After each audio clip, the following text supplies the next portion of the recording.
माँ, मुझे आपसे 3 सवालों के जवाब भी पूछने हैं। पहला सवाल है, एक कुआं जिसमें से पहले शरबत की तरह मीठा पानी निकलता था, आजकल क्यों सूख गया है? दूसरा सवाल है कि एक सेब का पेड़ जिस पर पहले सोने के सेब लगते थे, अब उस पर पत्ते भी नहीं लगते, वह पेड़ क्यों सूख गया है? तीसरा सवाल है कि एक नाविक को क्यों हमेशा इधर से उधर जाना पड़ता है, उसे इससे छुटकारा क्यों नहीं मिलता? बूढ़ी धाई माँ बोली, ये तीनों बड़े कठिन सवाल हैं। इन सवालों के जवाब भी हमें राक्षस से ही मिल सकते हैं। मैं तेरे लिए यह कोशिश भी जरूर करूंगी, पर अब तू चुपचाप छुप जा, नहीं तो जिंदा नहीं बच सकता। शाम को राक्षस घर पहुंचा।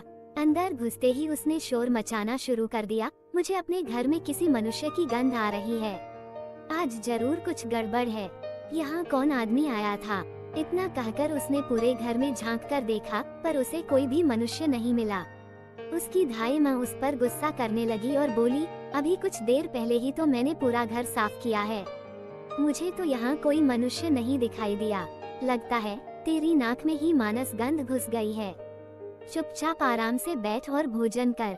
राक्षस को जब कोई मनुष्य नहीं मिला तो उसे अपनी धाई माँ की बात पर विश्वास करना पड़ा। वह चुपचाप खाना खाकर वहीं जमीन पर बिछी हुई बड़ी सी चटाई पर लेट गया। लेटते ही उसे नींद आ गई। उसकी धाई माँ भी आज उसके पास बिछी दूसरी चटाई पर लेट गई, क्योंकि आज उसे उस राक्षस के बालों से उसके सोने के 3 बाल तोड़ने थे। जब राक्षस नींद में जोर जोर से खर्ची लेने लगा तो धाई माँ ने उसके सिर से सोने का एक बाल उखाड़ लिया। राक्षस दर्द से कराह उठा, ओ माँ, तू ये क्या कर रही है? मेरे बाल क्यों खींच रही है? धाई माँ बोली, बेटा, मैंने अभी भयंकर सपना देखा तो डर के मारे तेरे बाल पकड़ लिए। राक्षस बोला, ऐसा कौन सा सपना था जिससे तू इतना डर गई? बूढ़ी धाई माँ बोली, मैंने सपने में देखा कि बाजार वाला कुआं जिससे शरबत निकलता था अब सूखा पड़ा है, इसमें किसका कसूर है? राक्षस बोला, इसे सिवाय मेरे कोई नहीं जानता। उस कुएं के नीचे एक बड़ा सा पत्थर है और उसी पत्थर के नीचे एक बड़ा सा मेघ रहता है। अगर उस बड़े से मेघ को मार दिया जाए तो उस कुएं से फिर से शरबत निकलना शुरू हो जाएगा। इतना कहकर राक्षस फिर जोर जोर से खर्ची भरने लगा। धाई माँ को जब विश्वास हो गया कि राक्षस पूरी तरह से सो गया है तो उसने उसके सिर से सोने का दूसरा बाल उखाड़ लिया। राक्षस फिर जोर से चीखा, ओ माँ, ये तू क्या कर रही है? धाई माँ बोली, बेटा, बुरा मत मान, मैंने फिर से एक अजीब सा सपना देखा था, तभी डर के मारे तेरे बाल मेरे हाथ में आ गए। राक्षस ने पूछा, ऐसा कैसा सपना था जिससे तू इतना डर गई थी? बूढ़ी माँ बोली, मैंने सपने में देखा कि उस राज की सीमा पर जो सेब का एक पेड़ है जिस पर पहले सोने के सेब लगते थे, अब सूख गया है। इसके सूखने का क्या कारण है? राक्षस बोला, इस पेड़ की जड़ में एक चूहा रहता है जो इसकी जड़ों को काटता रहता है। अगर उस चूहे को मार दिया जाए तो वह पेड़ फिर से सोने के सेब देने लगेगा। पर अब तू मुझे अपने सपनों से परेशान मत कर, मुझे चैन से सोने दे। इतना कहकर थोड़ी देर बाद वह राक्षस फिर जोर जोर से खर्राटे लेने लगा।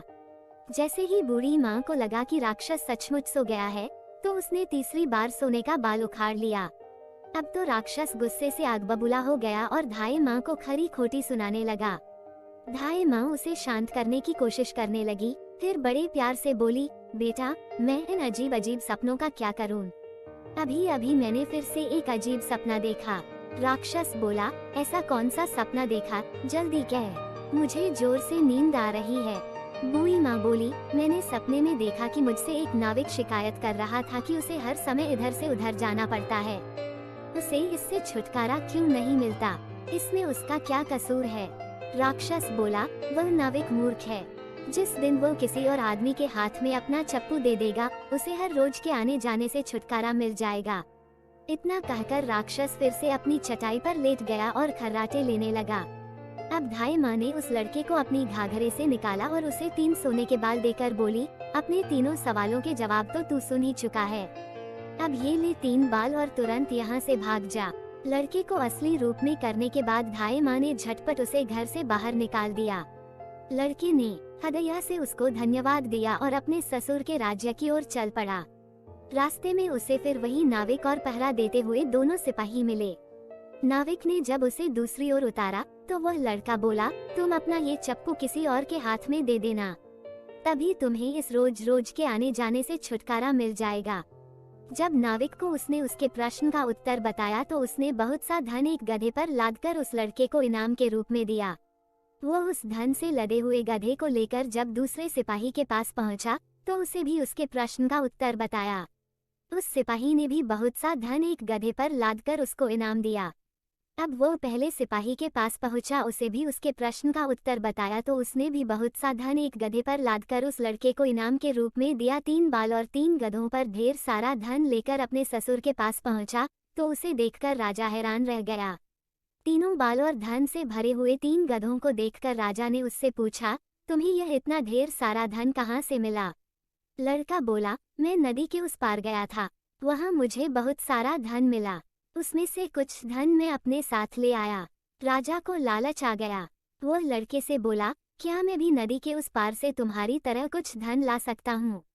लड़का बोला, क्यों नहीं, उस नदी में नाव पर एक नाविक बैठा है जो अपनी नाव से आपको उस पार ले जाएगा, पर आप उसका चप्पू उससे लेकर नाव को खुद चलाएंगे तो नदी की दूसरी ओर पहुंचकर ढेर सारा धन ले आएंगे। लालची राजा इतना सुनकर नदी की ओर चल पड़ा। वहाँ सचमुच ही एक छोटी सी नाव पर एक नाविक बैठा था। राजा उस नाविक के पास गया और उसके हाथ से उसका चप्पू लेकर खुद नाव चलाने लगा। अब उस नाविक को रोज के आने जाने से छुटकारा मिल गया और राजा को उस नाविक की जगह हर समय नाव पर इधर से उधर जाने की सजा मिली।